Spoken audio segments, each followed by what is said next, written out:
Hello শ্রোতাদি বন্ধু ভাই বোনেরা, আশা করি তোমরা সবাই ভালো আছো। গত ক্লাসে তোমাদের জন্য আমি ভবিষ্যৎ মূল্য এবং বর্তমান মূল্য সম্পর্কে দিয়েছি। আজকে তোমাদের জন্য আমি ঝুঁকি কিভাবে বের করবে তা আমি করে দিলাম। দেখো, এখানে আমি লিখেছি মিষ্টান্নয়ন একজন ব্যবসায়ী। তার ব্যবসা হতে গত 5 বছরের আয়ের হার যথাক্রমে 10%, 20%, 5%, 15%, 35%। তার আদর্শ বিচ্যুতি কিভাবে নির্ণয় করবে আমি লিখেছি বছর, আয়ের হার, গড় থেকে ব্যবধান বর্গ।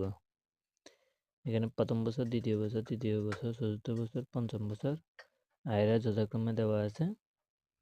গড় থেকে ব্যবধান কিভাবে বার করবে? আয়ের হারগুলো যোগ করে 5 দিয়ে ভাগ করবে, যেহেতু এখানে 5 বছর।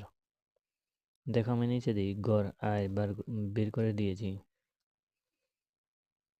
আর ব্যবধান বর্গ কিভাবে নির্ণয় করবে?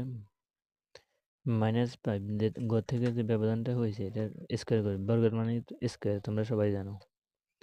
তো এগুলোর স্কোয়ার করে দিবে। আর আমরা জানি আদর্শ বিচ্যুতি সূত্র, তো তোমরা আগে গত ক্লাসে দেখেছ।